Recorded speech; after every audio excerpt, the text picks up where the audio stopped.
Everyone, thank you for coming early. It looks like we had some honky-tonk revelry last night, and we're going to have late arrivers.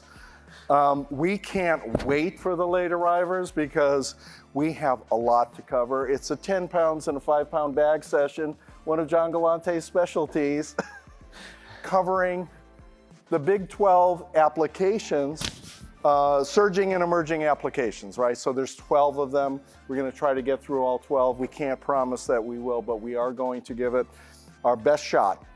And the purpose is, we talked at the beginning of this track of sessions about playing the trends, and we want to give you a little better idea of what those trends actually consist of. In some cases, what the good, better, best might be on that, and then some real world examples of offers and implementations that are happening in the field. And hopefully you come away with some ideas on how to apply some of these applications, okay? Joining me here, and I'll just follow down the line, Angela Larson, also known as Angie Larson, yes. As that's what I like to call you. And we've known each other 25 years or more. Yes, he's aging me, you guys. We've known each other 10 minutes. We actually started a thing called the Home Lighting Control Alliance. Well, it's still out there on LinkedIn as a group. But I've known you a long time. She's the GM of the Pro channels for Savant, which is also the owner and operator of the GE lighting brand and line of products. And Pro Channels means you all in the building community, but also the design and install side of things. Tony Pratte is a repeat performer. He's, like I said, the builder guy at the Sound Room in St. Louis, which is one of the preeminent integrators and specialty retailers in the home technology space. Alan Minty joins us from Canada. He wasn't sure that his hot builder takes and his insights from Canada would apply for the US market. I think they do. But we'll see. Yeah. He's gonna be sounding off. I'm gonna cut him off if he goes too long. Tell us a little bit for the hockey. So, tell folks a little bit more about your company. Well, we're I struggle with trying to describe what it is that we do. I've called it a modular home builder. I've called it a manufactured home builder. Really what we do is we make mods. We install a very environmentally friendly, energy conscious home through a manufacturing process. So we build it in the factory, take it out to site, and stitch it all together, anywhere from 1 to 8 mods. And you're just doing that in Canada, or you just no? Our market is to the west, mostly the Western U.S., but we cover all the U.S. So your insights do apply to the U.S. Not that bad. So very absolutely, okay. Markets USA. And then Shawn Stover has a long title, which is VP Smart Home and Energy Solutions at GE Appliances, and what I'm learning, and we've been working with Shawn for a good long while, but when you hear GE Appliances, you just think Majap. But there's so many more appliances of sorts in the water and the HVAC categories that Shawn has dominion over and is making sure those things are smart and connected and part of the overall technology ecosystem. So we got a great group here, and we're going to try to go as fast as we can. Okay, so the Big 12 are listed there. We're not going to go in that order. I just want to remind folks this little bit of research we had on national regional builders like you all, what we saw in terms of strongly promoted offers, and some of these, all of these categories are present in our list of surging and emerging applications. So smart home, smart home security, the deepest penetration, healthy home next, smart power, work from home, and then AV at a very depressing 1% level, Tony. Yeah, but it's really expensive. Okay. Smart power. I'm going to jump right ahead. Here's the anatomy of what I'm calling smart power. It's a bunch of different pieces and parts, which are put together more or less depending on the level of the solution. I think up at the very top there, really important is the grid. In many jurisdictions, many locations, the grid is part of the smart power system to the extent especially that power can be sold up to the grid at times that it's not being used in the house, and then create a cost offset for when it does need to be used. So don't forget about the grid because it's not part of the premises equipment. But then moving on from there, solar panels usually are the generation source. Batteries are sometimes part of the mix, sometimes for just buffering or backup, and sometimes for more operational factors. Standby generators can still be part of the mix as well, and oftentimes are. We've got inverters that make the switch from the grid to the locally generated DC power, and the meters. Smart load centers, which Angie will get into, but distributing the power in an efficient and intelligent way. All the electrical infrastructure that goes with this, so this is like just the power cabling and the connectors, but there's a whole bunch of stuff that's new or in new places as a result of a smart power system. The devices that hang off of the electrical distribution system and consume the power can be smart, can be influenced to conserve power. EV charging is definitely part of the system, and it's one of the drivers. It's probably the number one driver. 80% of EV charging is done at home versus, you hear a lot about, we need EV charging stations all over the country, but 80% of the charging is done at home. And we get to 2 EVs at a home, we're typically exceeding the capacity of a traditional power system, and we really need to generate and store. And then you've got the controls, the UIs, the dashboards. This is Savant land. So that's the anatomy. I put together a quick good, better, best. If you guys are looking for something like this, I will share this deck. I have good, better, best across all 12 of these categories in an Excel spreadsheet that needs to be polished up a little bit, but I will share it with you all after the event.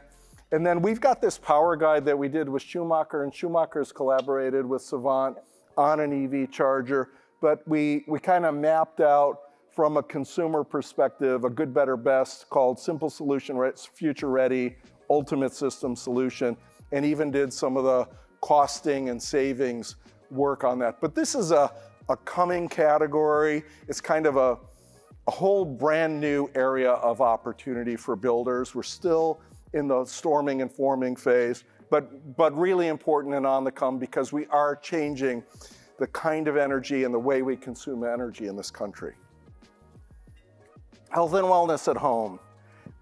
This became kind of a topmost factor in the wake of COVID, right? Where obviously everyone was concerned about their health. And I think air is at the top of the list, right? And when we talk about health and wellness with air, fresh air ventilation is one of the things near the top of the list in terms of helping us to feel good and actually be healthy. Temperature control is more of a comfort thing, but it also influences health quality. Humidification and dehumidification, air filtration, and radon is a gas that's in the air, and radon remediation fits in there as well. So those are some of the pieces and parts on the air side of things. Water, it's basically about water filtration, and you can do single tap or multi-tap water filtration, or you can do whole home water filtration. And people like Michael Don Ham at Refresh Pure, or I can't remember what his integration company, also has a tea company. He will talk to you about how washing with clean, pure water is actually healthier than water that's not purified. So whole home is an option there. On the light side of things, I think you're hearing more and more about the tunable white light that mimics the natural light and influences our biorhythms so that we have good energy levels, good sleep patterns. The natural light controls for sleep enhancement would fall in there. And then healthy building materials. We'd like to get more of that stuff represented at this event, but it's basically building materials and finishes that aren't emitting VOX, volatile organic compounds, and other kinds of poisons. Like when we don't have a ventilated house and we have building materials that are emitting VOX, we really have a very polluted interior air quality. So, and I'm sure Shawn knows way more about this than I do, and I hope you'll be able to get into it. But those are the constituent elements of healthy home. A good, better, best for you. This is a nice visual that the folks at April Air put together at one of our previous conferences, just kind of showing the major equipment stacks on the air side of things, which is the most important piece of the equation, I think, right now. Smart water. What is smart water? So we had a lot of rain on the West Coast in the last year, but we didn't have a lot of rain for a long time, and there were even municipalities like Phoenix that wouldn't even let people build without a sure source of water. So water conservation, and it's just going to be a trend, right? Because we do have global, believe it or not, we do have global warming. There's going to be drought patterns, and we need to conserve our fresh water. So a lot of what these technologies are about are on the conservation side of things. Leak detection isn't just about conserving water, it's about avoiding catastrophic losses and damages. Tankless and hybrid water heaters, water savings, energy savings going with that. There's a whole slew of water-saving fixtures and systems. Smart irrigation not only keeps the grass green and the plants growing, but it also conserves water. The good old automatic hot water recirculating system in terms of a positive user experience, rainwater harvesting, gray water systems, water management systems. That's the taxonomy of smart water products. And here's a good, better, best for you. Smart connected social kitchen.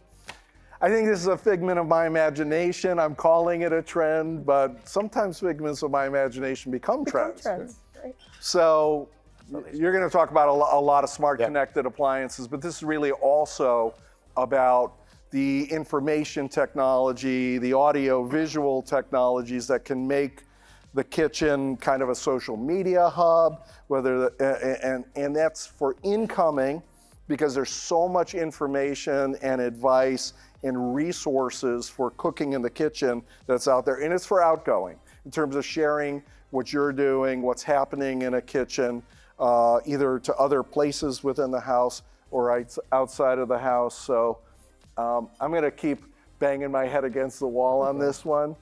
And someday, this is the taxonomy that I put together on this. Shawn's gonna talk about the reality of this. I think you're gonna tackle the access to recipes and groceries and how that's integrated with the technology in the kitchen, which is a great, discrete, less than pie in the sky application, but one that people could understand and actually implement. Light tech. You've been hearing a lot about lighting. I kind of broke this out in terms of products and benefits. So when we're talking about light tech, there are the fixtures themselves. You guys are in the fixture business now, which you weren't 5 years ago. The lighting controls, it's not just inside, it's outside. I hope you all are getting that the natural light control, the window covering controls and motorization are part of the overall equation, because artificial lights aren't independent of that. And so there's the motorization and there's the control side of things. And I think it's important to recognize this ecosystem of benefits that we deliver with lighting. There is the convenience, time savings, ease, peace. There's the security and safety piece. You heard a lot about that yesterday. There's the healthy lighting. There's the productivity in terms of supporting work from home.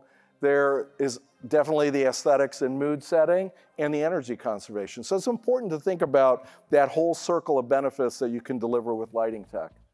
And here's your good, better, best chart for future reference.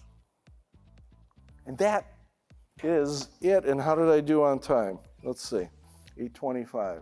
I'm only 6 minutes behind. You did great. You did great. So yeah, I wanted to put a little like real world to John's intro, which is great, and I think kind of a fun thing to look at. So Shawn and I are going to just talk a little bit about some of the real world applications for environmental and infrastructure in the smart space. And so you start to look at those smart appliances and I'll move for you. And what that looks like in that social kitchen. Right. Yeah, so if you go to the next slide, we'll just hit on a couple of points, because there's a lot to unpack here, and I could talk a half an hour on each one of these topics. But John mentioned the kitchen. I'm going to expand it a little bit to the home, because we have lots of other things that bring that whole smart home together. And the home is in itself its own little ecosystem of a bunch of different little things. And I think Tony's going to kind of tie it together as to kind of how that comes together in the networking side. But John, you mentioned recipe inspirations, right? Where you're starting to see all of these displays and things like that start to appear in the kitchen. So you're starting to feel this multimodal experience between the phone in your pocket, the screens in your home, the televisions, the voice assistants, everything of those things are starting to work together. But you start to see this place where people want to cook. We want to inspire, at least as appliance manufacturers, I want to inspire consumers to use our products. And this is one way to kind of bring that forward to them, show them what is possible, and then use technology to help them achieve those results. And that's where some of the AI food detection comes into play, and the sensor cooking that's there, right? So if you look at these teachable moments for families, right? If you have young children and they don't necessarily know how to cook, but my daughter can slide a pizza into that oven, it sees the pizza and it goes right into pizza mode and makes that pizza for her, or chicken nuggets or cookies or any of those things. That technology is there today. It is absolutely present, and it is only getting better and better from the things that I've seen in the industry. Sensor cooking comes in a little bit more sophisticated, right? But the example I like to use on this one, we've got some pretty pictures of some chicken there, but pancakes. So anybody that's made pancakes knows that the first pancake is probably the sacrificial pancake, because the pan's going to be too hot. It's going to be, that one's going to be the one that I eat. But with sensor cooking, you get that precision temperature. You can basically just set it to pancakes. Because we probably all grew up in a time where it was bake 350 or whatever it might be. What I'm looking to do with this is get rid of that, is to kill bake 350 and really give you, what are you trying to accomplish in your home? What are you trying to do for yourself and for your family? And that wraps into that health and wellness, right? If you can have healthy, clean cooking inside of your home, right, that helps you achieve a lot more from a lifestyle standpoint. And then you expand that out and you start to look at smart technology. And we started this, it was, hey, I can be at the grocery store and I can turn on my oven. But now we're at things where features get better over time, right? That product is, the worst it's going to be is the day that you put it into that hole, and you start to get things that drive new features. And we've got, air fry on here's one. Pet modes is another one, where you're bringing in, that laundry and that cleaning aspect, again, in that healthy home, allergens, things like that, but driving at these other things beyond the standard family into the pets and the things like that are all part of our families there. And then I don't want to forget about the air and the water side of the equation. So I've got leak detection on there, but water filtration, water softening, all of those things play into not only avoiding disasters, but slow leaks, mold, all of those things drive into the home. They happen. None of us want them to happen, but they happen. And how are you going to deal with it? How are you going to deal with the VOCs that are both in the air, as John pointed out, but also in the water, right? And those things, pharmaceuticals in the water, they get drained into the water supply and they don't get filtered out. And you want to take that and you want to get rid of that both in your refrigerators, at your sink, and the things that you do in the home. So again, expanded a little bit beyond, but John, I think your vision's there, right? You're starting to see this multimodal experience of how are people interacting with the technology that they have been used to in their pockets into the pieces of their home. And Shawn, when you cover these different areas, you're not just talking about them, you do this stuff, we do, right? Every one of these I don't think everybody gets that, every one right? of these things is real today. And on AI food detection, is it strictly about the cooking side, or are we able to detect what's in the refrigerator that's Are we getting there? Yeah, you will. Yeah, absolutely. It's there today. We don't currently have it in our line, but it's obviously there today. Other things of like not only detecting what it is, but again, helping them achieve the results that they're looking for. So I might like my pizza medium, like kind of lightly browned. You might like yours well done and kind of dark and crispy on the edges. All that is totally possible. But we know what ingredients are in the refrigerator, and we may know how wiggly the celery is. Yes, that's a very good point. If you look at the things, like there's lots of things in the refrigerator, and ketchup, great, it's gonna probably last forever. It'll be there before I'm gone, or well after I'm gone. But the produce and the things like those perishable things, like that's important. Those are the things. Food waste is a real problem. And helping people use it. I know you have celery, I know you have zucchini, I know you have red bell peppers. Here's a recipe that you can do. Again, all things that are possible today, whether it's in your refrigerator or on your phone. We just released a feature where you can snap those pictures and we'll generate 3 AI recipes for you. And I got some examples of that. And right now that's cool, right? But eventually it could just become practical and everybody does it, right? It's like, hey, let's stop throwing food in the garbage. Yep. There's a lot of Catholic guilt trips about leaving food on the plate that, you could solve some of that stuff. Absolutely. Okay, what's next? I want to talk about lighting, but I'm sort of stuck on figuring out zucchini, celery, and I'm not, the recipe's blowing my mind, you guys. So, okay. Yeah. I'm just focused on that. So, kind of carrying on in that social kitchen, right, and across the home, you kind of look at lighting and it's becoming, as John said, not just kind of an on-off and dim function, but it's becoming completely dynamic and even responsive. And those are kind of new technologies as you look in the space of what that means. So what is dynamic lighting, right? You start to think about absolutely lighting that changes. And John brought up kind of tunable white or light that can change color temperature throughout the day, right? So I walk into the kitchen, I want it to be nice and bright and cool and motivational at 10 in the morning. But when I walk into that same kitchen at 8:30 at night, I'd like those lights to be nice and warm, kind of that candlelight sunset, getting me ready for, the evening hours and moving into healthy and good sleep, right? So all of this is possible.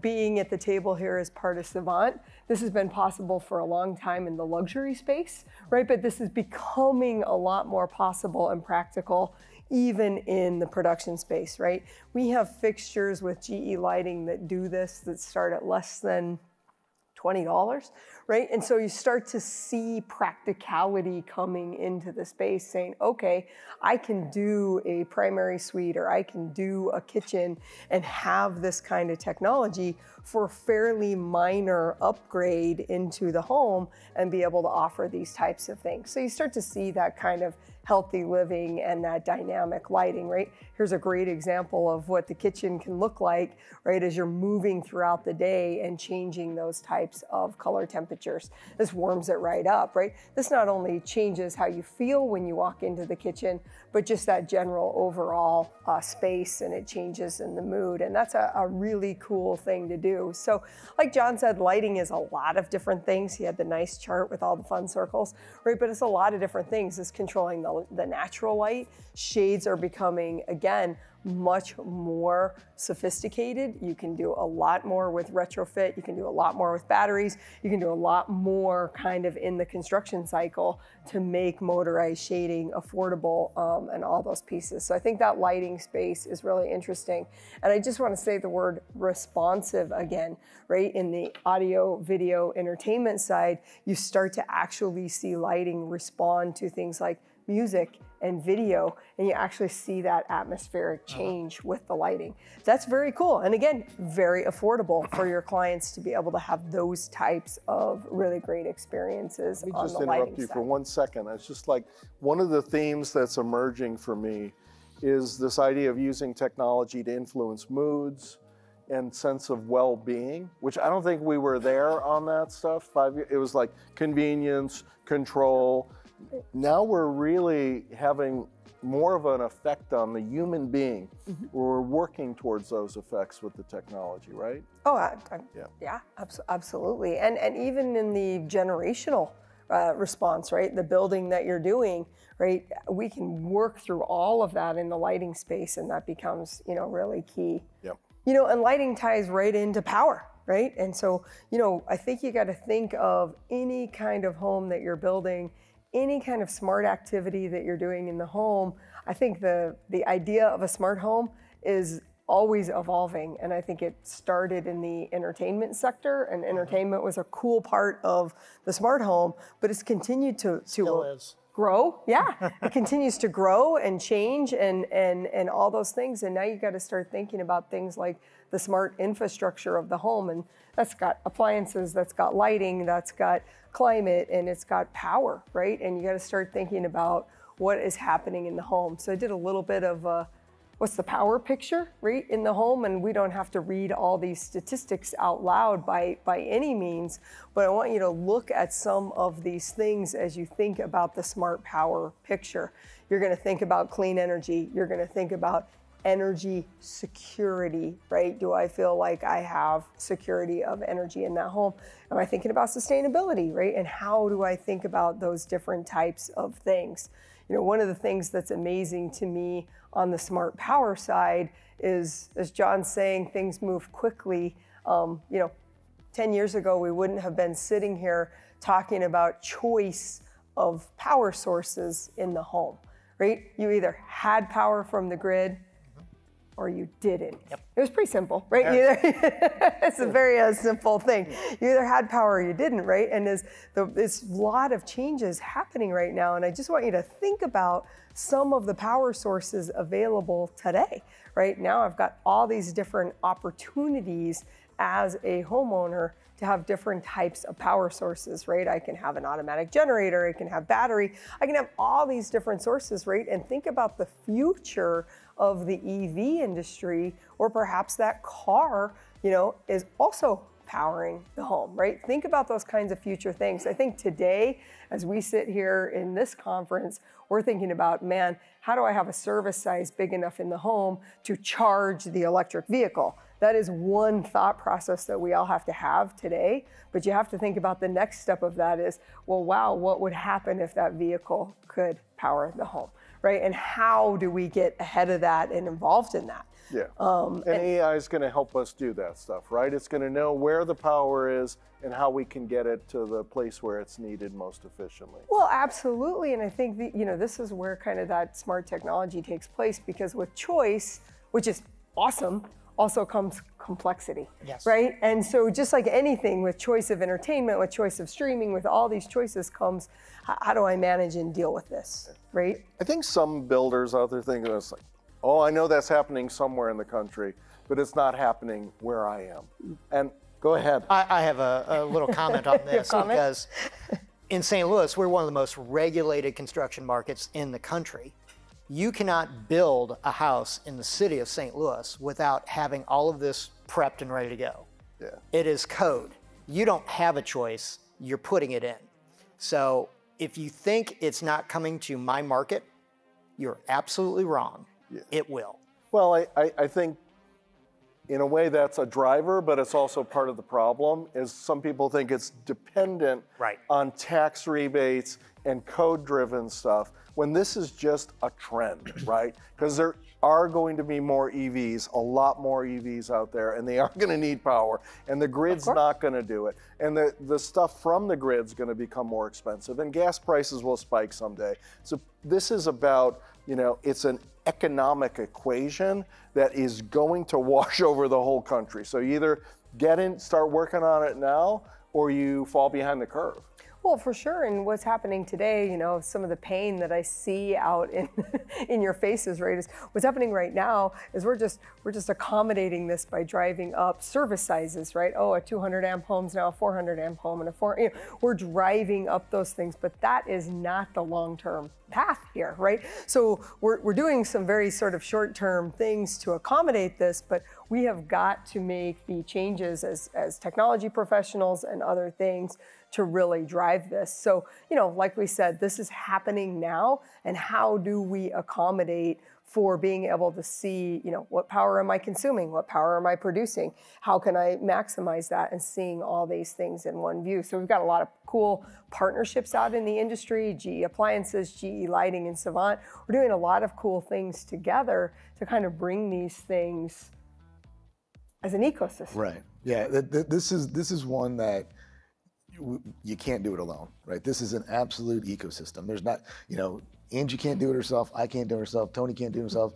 Alan can't do it. Like, you guys can't. You can't do it. You can't do it yourself. There's got to be a way that this thing comes together, and the technology, the interconnectivity, the interoperability is where all of that happens. Is the problem has shifted from. I mean, the grid will fail if we don't solve this problem. It's just, I'm going to say that. But it's shifted really to that home, right? You've got EVs, F-150s are 110 kilowatts. The new one from Dodge, I think it's like 220. Like, I mean, you plug a couple of those things into a neighborhood and you've got a problem. Like transformers, the lead times on transformers are crazy. Like, you may be running into them in where you're trying to build. And these partnerships and these interconnections are gonna be that trend of the future and how you solve some of that stuff. This is just an example of a study that we had done for ourselves where choices matter. Because a lot of people say to me, it's like, well, do appliances really matter? And the answer is, yeah, they do. Right, and so this is looking at standard building, zero energy home, ready home building, and then the passive building. And as a standard, like what does the impact of energy efficient appliances mean to that energy intensity on that home? And if you do these things, the solar power, the battery power, some of those solutions become way easier. If you choose to ignore it, it just becomes way harder. I mean, I can take a really drafty home and make it net zero. I just got to put a whole bunch of solar panels on it. That doesn't make sense. These are things that make sense. And there was a lot of sessions here, I sat in a few, about how do you achieve that and what are some ways that builders do it. And I think there's some great solutions that are coming to the market.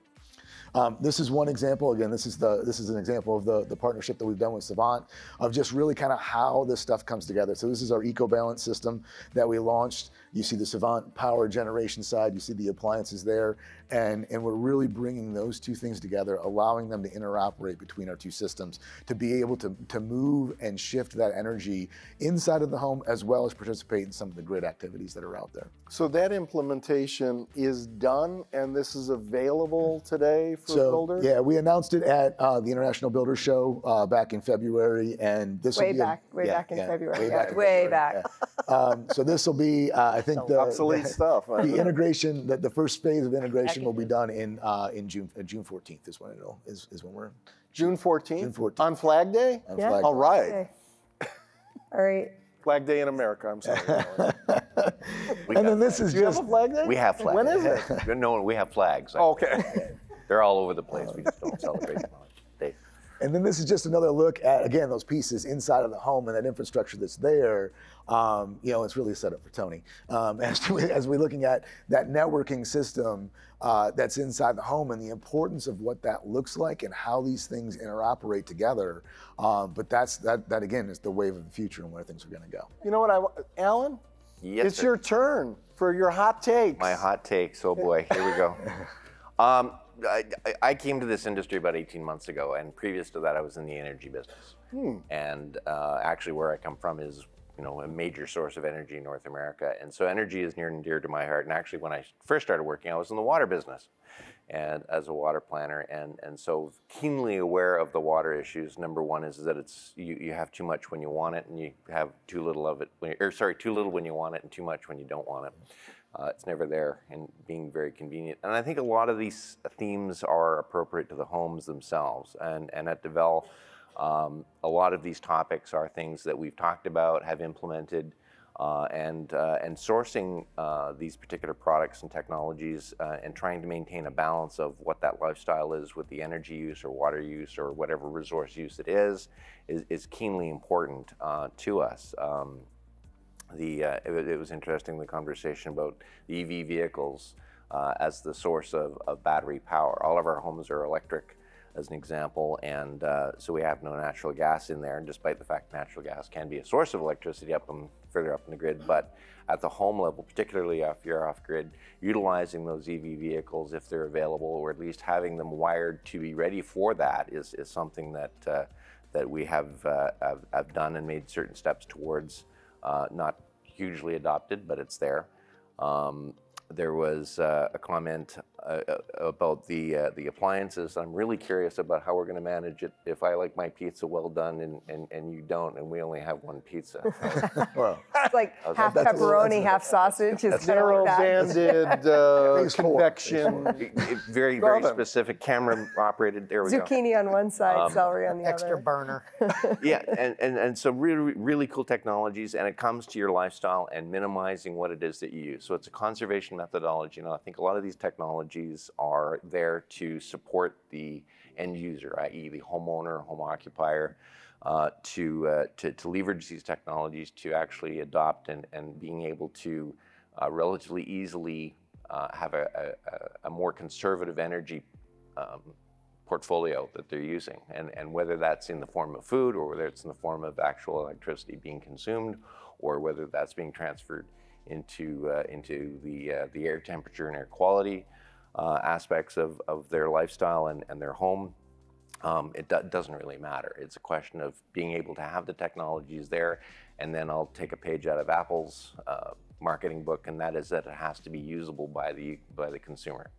And that's something that Apple has always, in my view, and others has always done well. And so making these technologies simple enough to be able to use by the average American, so to speak. So Yeah. Tony, I don't want to sector your expertise and experience just to the next stuff. So do you have any commentary on what I know you were listening closely, nodding in most cases. Well, the biggest thing, and you showed it on the slide with the big ecosystem, right? And the little Wi-Fi router. We all know, at least those of us sitting up here, that system's not working correctly because of I think we what took you're 10 showing. tech support calls on it this morning, I'm pretty sure. Yeah, because it's just not powerful enough. Yeah. The biggest thing is, as more and more products are coming online, and by that I mean if it plugs into power within the next 5 years, it will be tied to the internet, which means you are battling streaming your favorite show on Netflix with charging your car, or also monitoring your hot water heater, or your AC, or downloading your recipe. To make this all work, the most important thing in the true connected home, I like that term better than smart home, in the true connected home is the network, plain and simple. If you don't have a robust enough network, which we'll talk about in a little bit. I've actually put the slide up. Yeah. Let's talk All about right, it let's now. start about it now. Yeah. This is way more important than the security portion anyway. Yeah, I think we've kind of We talked about that. went in depth on session 1 on smart home security. If you do not have a strong enough network to power these homes, and not only just power it, the networks we put in, we monitor. We can see them. A client comes in and says, hey, I'm having issues downloading my recipe. I can pull it all up and look and see whether it's an ISP issue, all right, whether maybe we have a dead switch, which means something else isn't going to work, a dead router, which means other things aren't working, or if that one item is offline, well, you might have a manufacturing issue. Now you've got a warranty get my call. pizza, am I? No, you will not. Another 20 minutes. Because your Wi-Fi is not strong enough. Okay. Okay? But, I mean, this is it. This is the true backbone of the whole So it's not system. just a box, right? Oh, no. What is it? Oh, no. Is it any of these things? Well, let's see. Yes, it is. Here you go. Here you go. Absolutely it is. One, if your service can only get, 100 gig to the house, none of this is going to work. Or, I'm sorry, 100, what is it? MBS. Yeah. MBPS. MBPS. I'm not a tech guy. I'm a numbers guy, okay? Where my specialty is making all this profitable for the builders, okay? If your service provider is not providing fast enough internet, this is all gonna bog down. I But, think this is one where like a lot of people don't think they should have to own that. Yes. Right? Or you don't have to own the grid because it's not within the confines of the home that you're building. However, you don't in need the to own it, but you production need to own that. The integrator needs to own in this. the production world, Yes. this is the beauty of it. because we all negotiate with the internet providers, the utilities, all of that to get their lines put in. So know who you're talking with. AT&T, yes, they've got gig speed. I know Spectrum in our market, they've got gig, and that's where they're going. They're putting fiber to these houses.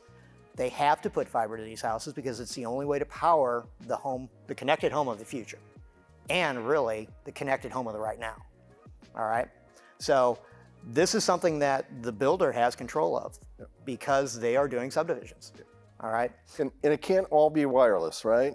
No. It needs to be a hardwired piece? No. Can't all be wireless.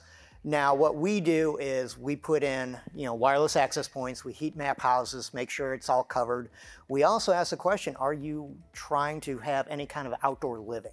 Because you have to think about that equation. If all you think about is the house, Wi-Fi outside is not going to work, okay? And we sit there, we make sure we have enough wireless access points. That way the items that are going to communicate wirelessly are smart devices, any kind of Sonos speakers, things like that, will work. But when it comes to the video side, in a house like these, you want to make sure those TVs are all hardwired because they're all going to stream, and you don't want the TVs on the Wi-Fi. Video conferencing as well. Yes. Not just TV. Video is one of the biggest Wi-Fi hogs you will have. And if you're already charging a car and it's doing a download because you've got a software update for that car, you are not going to be able to do both without the proper Wi-Fi network. That's where we come in. So 20 years ago, the original hit technology product was the structured wiring enclosure and a bunch of wire runs, home run, for internet access mostly, but also cable and phone. No, we still do a lot of structured wiring boxes with this nothing but network. Network, yeah. It's not a shock to put a 48-port switch in a production home. I've seen it. This has gotten more complex. There's the cloud connectivity piece. There's the network security issues. There's Wi-Fi that is powerful, but where the handoffs are made with a smart network controller absolutely. so that the right signal is getting to the devices. So you didn't think you had to become network engineers? But the learning network is becoming real. I mean, this is today, right? Yeah. So I know you're going to do a lot in this space, and I'm going to try to maximize. Yeah, but it's not necessarily coming from an ISP, right? It really is a stack of equipment that needs to be installed, and it's foundational to everything else. Well, and not only that, I can look at that and I can log into the home if somebody's complaining about speeds. And I can see right away whether it's a stable connection that you have coming in from the provider or if it's just up and down like an EKG. Yeah. And at that point, it's a conversation with the ISP. I do snapshots. I basically will, send the client what their speed tests are for 30 days. And then that way they have information, because the minute you call an ISP, they're going to say, look at it and say, well, you've got internet. Yeah, I've done some research on service plans offered by technology integrators, and advocacy with the ISP is part of the service plans at certain levels. So and watch the fine print, because they get you with up to gig speed.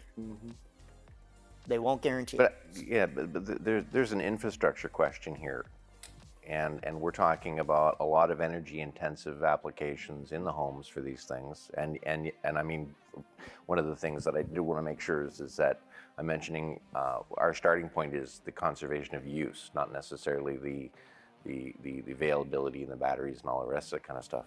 And one of the conversations that I've been paying attention to is that if everybody's putting in EV vehicles in their garages and you don't have the infrastructure to that community to be able to support the transmission of power to support those things, regardless of the time of day that they're actually being charged, what's the point?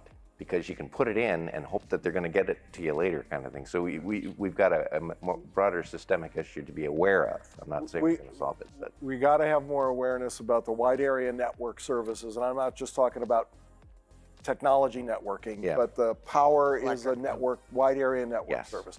Water is a wide area network service. So we have to have insights into that, what the availability is, what the smarts are on those things, and how we can integrate the homes on that. I made up the term network robustus. I like it though. I think it can become popular. Robust network. I mean, that's really what it is. It's Latin. It's kind of Latin. okay. I think it's Okay. just fake Latin. Yeah, yeah. It's Latin adjacent. just was started in trending. Shakespeare a long time ago. Yeah. Okay. Okay. We work from home. Oh my God, this is such a mess. I'm very disappointed with you builders on work from home. I'm going to continue to be disappointed. This is the biggest trend driving the real estate industry right now, is work from home. People are moving to different places. People are in their homes in a different way because of work from home. Yet most of you address work from home by saying, get an extra bedroom.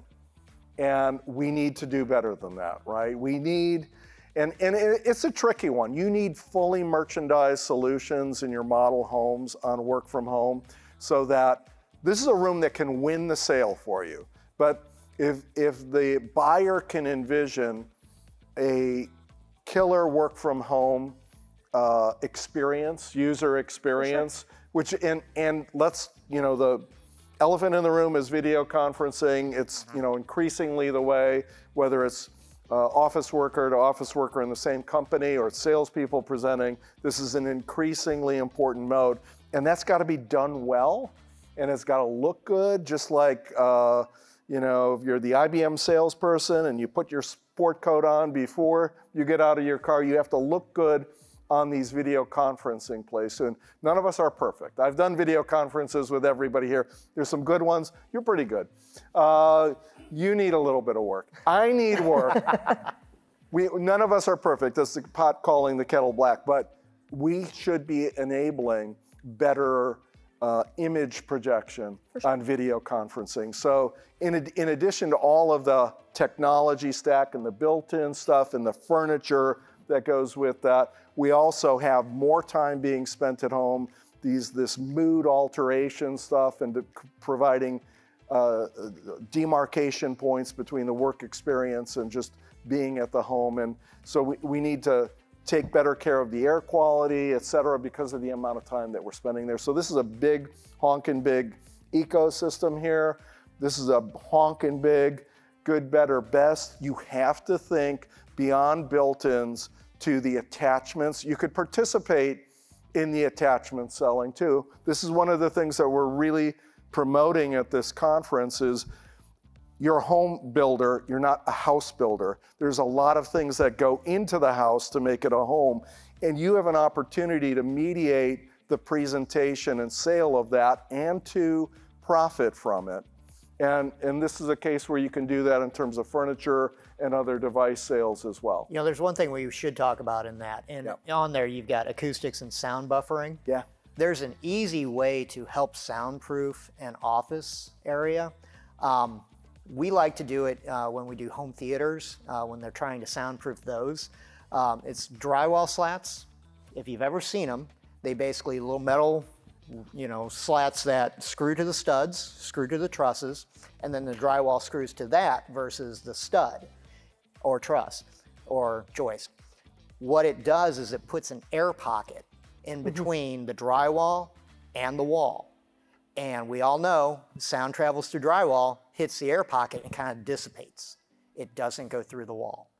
It's a very simple way to do it. It doesn't change much. But it's something I would recommend. Yeah, there's some room design and construction issues that go along with this that are sound buffering, access points. If you don't want people traipsing through your house, you have people actually coming into your house like it's a workplace, you might want separate access. You might want to be able to see who's at the door so that your kids don't barge in on you in the middle of a video conference and you can wave them off. So there's a lot of work to be done, and there's a lot of opportunity on this. And I hope we can start to tend to it in a more professional. Do you want to sound off on that one, Alan, at all? Being a work from home person, and actually this is, I've been doing it for about three years, and I did it earlier in my career. I need that mental break to get from the office to the home. and that's your decompression time. And what I find in the home is walking me 20 feet from where my office is set up with natural light and some acoustics and things, to the kitchen is not enough time to decompress. And so I'm really paying close attention to a lot of the comments about, pizza, about the lighting and the acoustics and the environment that you're in, to basically disconnect and tune it down and get ready for the evening kind of thing. Yep. Okay, we got to get to Shawn's sponsor presentation, so we're going to really go fast now. That's a lot of words. It's the AV piece and it's the outdoor piece, and the outdoor piece is a lot of AV. Yeah. I'm very sad about the penetration rates on AV. I think people love audio. I think the number one thing they do when they're awake at home is, well, maybe the work piece is becoming a bigger piece, but watching TV still is a, go ahead. There's a reason for the lower take rate. Yeah. Because in the production world, most low voltage contractors or electricians are security first in their thought. Right.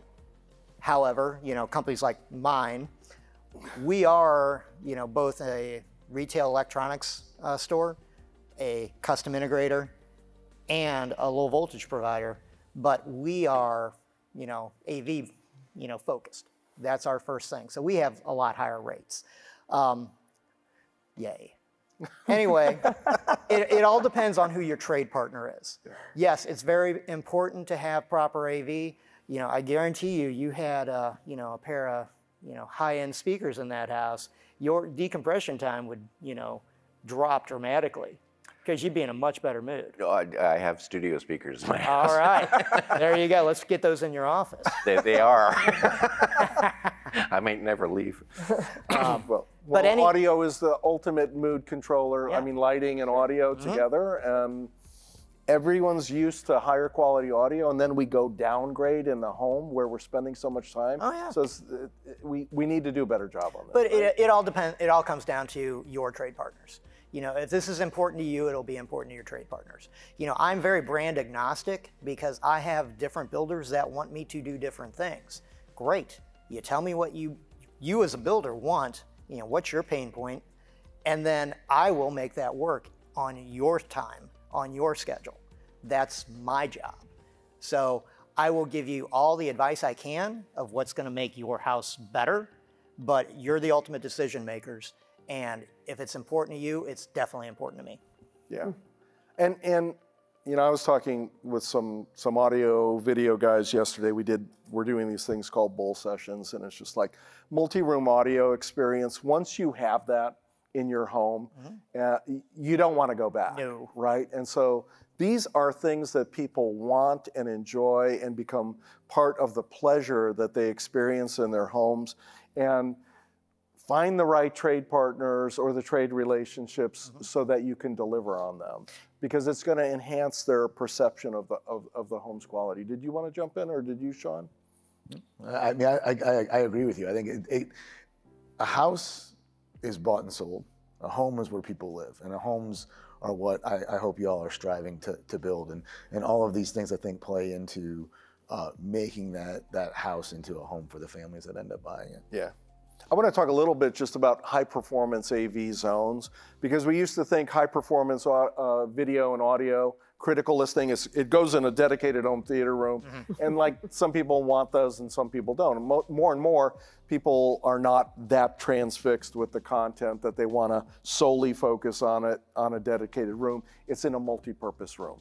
But you can have that zone of critical listening and critical viewing implanted in multiple places in the house. And I think if you think about it that way and you work with your trade partners that way, you will start to see better penetration rates on AV. Correct. I mean, typically it's, depending on the design of the house, some will have, a formalized great room, which is more of a sitting room area. As they walk in, it's the pretty room, versus, a hearth room or a living room.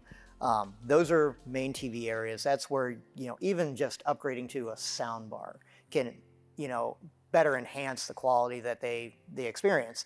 But it's that hearth room / living room, A lot of people are doing outdoor living now. They're putting in outdoor covered decks. You want to definitely hit on that because it's going to matter. They're going to spend a lot of time out there. They want to be able to watch the ball game. They want to be able to listen to music and just enjoy life. If there's a downstairs, it's a lower level living room. That's usually where the kids go, but still kids need to hear things. Or there's an upstairs with a bonus room. Those are your main areas. It's not the secondary bedrooms, it's the gathering spaces in the house. Yeah. That's where it's really important. Talk a little bit more about outdoor and not just the AV piece. This is from their excellent website. What's your website address? www.thesoundroom.com. It's one of the best integrator websites I've ever seen. Yes. Full, and a great outdoor living section. The nice thing about outdoor living is COVID really changed this because we weren't taking vacations, we were spending times in our house. You know, so if I'm out there, I've got a patio, you know, everybody understands the old way of doing outdoor speakers was you attach them to your house, you point them at your neighbor, and you just have fun. Well, things have changed. There's now landscape systems. They look like landscape lights, really. You know, you put them around the pool, you put them, you know, around the yard, you point them toward your house, and you disturb your neighbor a little less, and you enjoy the sound a little bit more. Because it spreads it out, you can put a subwoofer out there. It sounds better. And you don't have to worry about content. You can drive everything off of Sonos now if you need to. It's very simple. You attach a little piece to it. Or you could go old school, attach a receiver to your amplifier, whatever. It all depends on what the kind of experience the homeowner wants. Then you look at lighting. I mean, you know, more and more integrators are doing outdoor lighting. For sure. I know we do it. You know, it's low voltage lighting. Now you set the mood. Instead of just, you know, listening to music during the day, I have an entertainment space at night. You know, it's different colors, different, you know, brightness, all of it. It's amazing what can happen. You know, you could be out there doing some kind of a Stanley Cup, you know, party. And now all of a sudden your outdoor lighting's in your team's favorite colors. You know? But my favorite team's not playing. Well, that's because you're from Canada. We got a drought. Hey, I'm a Blues fan, okay? I know heartbreak. Anyway. A hockey fight's going to break out. No, just to be clear, I'm not a Leafs fan. The gloves are off. I got a good story for you about that. Anyway, you know, so you've got sound, you've got music, you can do, you know, video outside now with outdoor TVs. You can put the TV right next to the pool because they're made to be in exposed sunlight. There's so many things you can do in outdoor to basically give the same amenities and same experience that you have in your family room outside so you can enjoy the day. And the control piece gets out there too, right? Absolutely. All right, these are my pie in the, more pie in the sky from me. Studios at home. So there's this whole creator generation or creator movement, and this is very, in terms of the equipment stack, it's very closely related to the work from home stuff, but there's more and more kind of, everybody's their own TV star, right? And they're especially Gen Z and Gen Y, they see themselves as creators. So you can accommodate that with streaming communications and video and audio capture platforms and playback stuff. I think the other thing is that because people are doing more of that, maybe we're seeing an uptick in people wanting to perform live or present live. And so building in little stages or platforms and having the equipment accommodated, this is a little out there, but I think it's coming, that building these studios and kind of performance, live performance, mini spaces with the appropriate AV and network stacks is something that's going to be an opportunity. I don't know whether you all agree. Quality lighting comes into to play here, right? And these are the kinds of things that matter. Yeah. Well, and they talk about, especially if you are doing any kind of video conferences. Yeah, I spent 2 years getting an MBA online. And these were one of the things of, you want to have so much of your face, you want to have proper lighting in the room, you know, the better the lighting, the more professional you look. So depending on what kind of a conference call this, you know, client has, it's one thing if you're just talking to a family member, but they could be pitching, you know, their dream client on their services. Yeah. And I think kids are big on this, right? Kids like to do performance sort of stuff where they're at school and they're collaborating on this. So I think that doing that for the kids, all the Irishmen who want to give toasts when they have a big family celebration, give them a platform for doing that in a quality way. There's a market. Okay. There's a market for us. Okay. Could be slightly got a new large. video going on in my head here. So I'm waiting for the honky-tonk Yeah. backyard. That's what I'm waiting for. So the number one thing people do at home, only they're not conscious, is sleep. There are a variety of technologies that can help with sleep, whether that's blackout shades, sound reduction, the circadian rhythm lighting, the air quality and air temperature. We're gonna get a smart bed maker here. You guys are gonna start to market smart beds as an attachment to address the opportunity of sleep. Sleep is a huge issue. It's a multi-billion-dollar issue, and there's no reason home builders shouldn't do it. With that, Alan, you've been giving your takes all along, and Shawn, we're gonna turn it over to you. You can take your full 10 minutes. All right. I'm giving you permission. Here's the clicker. Clicker. Yeah. Guys in the back, we all set? Okay. So, obviously you know me. I'm Shawn Stover. If you're a GE customer, first of all, thank you very much for your loyal business. If you're not, stop by our booth. We've got some people over there. We'd love to have the opportunity to serve you. And what I have here is just really, we're more than an appliance vendor, right? There's 5 people that can put something in a 24, a 30, a 36, a 48-inch hole, right? That's not what's important here. What's important are the things that we have the ability to do inside of GE appliances. So with the help of my friends in the back, we'll start off with a quick little video to show you what I mean. Okay, so that just gives you an idea of some of the things that we have available. I know this is a single family piece, but I know there's some crossovers as well in the single family space. We serve multiple segments of the building market, whether it be multifamily property management, hotel, motel, whether it goes through distribution, et cetera, are all places that we have the ability to lead. Here's just a look at the different brands. Again, depending on the type of build that you've got, we've got a brand for all of the different applications that are out there. Luxury with the monogram, design focused on cafe, beautiful products, matte black, matte white, stainless steel, glass. The ability for consumers to change out those handles and the accents that go along with it to go along with their design of their kitchen that they want to have. So if they want brass handles on all of their cabinetry, they can have brass handles on all of their appliances as well. Profile, significantly higher, focused on technology. That's where I spend a lot of my time from a smart home standpoint, is really driving that technology. It begins in profile. That doesn't mean that's the only place that it exists. Our technology stack goes across all of the brands that are here. It's just that's probably where we'll start with a lot of our new features and technology. And then GE, our tried and true brand. It is by far one of our largest, and it has been around for decades. From a GE standpoint, again, for your channel, 60 years we've been in the builder channel, 60 years of experience. We have a dedicated sales team that is just focused on the builder channel and serving your needs and helping you do what you need to do every single day. We have a full delivery system with 20 years experience. So whether it's a crated drop, an uncrate and spread, an uncrate and install, or a meat truck, we've got the ability to do all of those things and meet the needs for your specific business, for your specific regions. And then we have a full in-house factory service technician set. There's about 1,000 employees on GE's payroll that service our products. We are the only appliance manufacturer that still continues to have our own service networks. It's there. And then we bring it all together on a digital platform, allowing you to have the visibility and your teams to have the visibility of what's happening and what needs to be going on in your day-to-day business. From a smart technology standpoint, that's where I come in. Really, I couldn't have a smart discussion without talking about generative AI and what that means from an appliance and from a business standpoint, but more importantly, what that means for your consumers that end up buying your homes. This here, we have 2 of them here. One of those is our Smart HQ Assistant. Smart HQ is our smart platform. That's what all of our appliances run on. So one app for all of the brands and all of the pieces that we've got. Everything runs on those on that platform.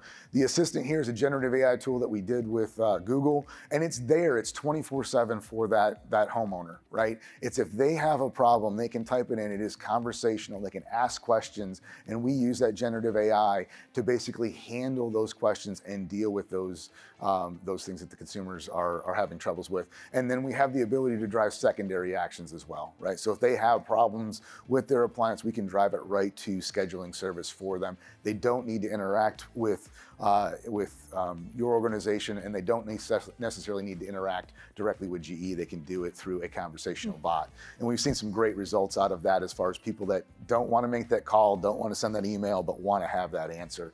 And it's been a great tool for us. And then on the recipe side, this one here is Flavorly AI. This goes to the zucchini, the celery, and the red bell peppers that I talked about earlier. Recipes are available on the internet. That's easy. This is really about what's inside of your home. What do you have? How do we help consumers deal with food waste and things like that? What's there and what's available, and what are some recipes that you want to generate? Those are all AI generated recipes that are there. So you give us the ingredients, you give us some restrictions, and then we'll generate 3 AI generated recipes for you. That is transitioning into that multimodal aspect that I talked about. Those things are going to be available, are already available on the displays inside the kitchen. So we'll give you recipe inspiration. You'll be able to do that directly from the appliances. You don't even have to pull out your phone. So again, depending on where you are.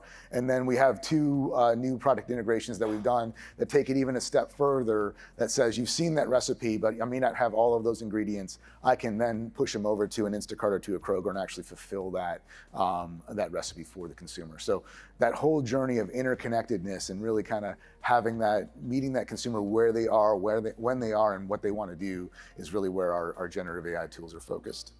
Is Instacart a generic kind of so Instacart, like a hub? So yeah, Instacart gives us nationwide coverage, right? And so Kroger is very specific and regional. It's where I live in the Midwest. I'm very familiar with it. But Instacart covers all of the essential nationwide chains that are out there. And your recipes that are generated, are they like from branded sources like the Food Channel? No, they're yours. They're all ours. Like, they are completely generated.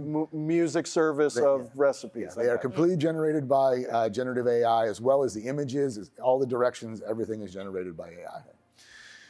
This one here, we talked a bit about power, so a little hearkening back to Angela and I's days when, actually I don't know if you weren't ever with GE, I was with Big GE, but in 2008 was when the smart grid happened, and this is what Big GE thought the home would look like. And it's not far off, to be honest with you. I mean, there's a lot of things. There's appliances, there's wind, there's solar, there's smart meters, there's heat pumps, et cetera. So they got it right. The problem is the date is circa 2008, and last time I checked is 2024. It took us a while to get there. But smart home technology is where that all comes together. And the appliances that we have, as John talked about, don't just think about majors. We have water heaters, we have full HVAC systems that are inside of that thing. So that entire portfolio that you saw on that page before exists inside the portfolio of GE appliances and carries with it a lot of the things that I just spoke of as far as advantages. And then EcoBalance. Our EcoBalance system is what we launched at the International Builder Show in conjunction with Savant. We also have a partnership with Tantalus, which is a smart metering company that allows us to be able to talk to the utilities and get that outside information inside the home to really make that difference for both the grid as well as the home. And I'll leave you with the EcoBalance video that kind of shows how all that stuff comes together. Okay. And like I said earlier, we can't do this alone. Without Savant Power's help, there's no way we could have made this work, right? This is the 2 companies coming together, and there'll be many other partners that come together inside of the system to make it real for you, as well as expand it for us. So I'll leave you with that. Would love to talk to anybody that wants to find some more information. If you don't want to, we're in booth 209 today. If you can't stop by, geappliances.com/pro is more information. So, John. Awesome. Shawn, thank you, and thanks GE Appliances for sponsoring the session. Thanks for your editorial contributions. Thanks to the rest of the panel. Alan, great hot takes. Tony, awesome experienced insights. Angela, as always, visionary, cool, and practical, all at the same time. We did it. We only went 7 minutes over. We'll get you the recipe on the celery, peppers, and whatever else it was. And we'll send you other information. We appreciate you coming out early and you'll step out for your boardroom presentation, okay?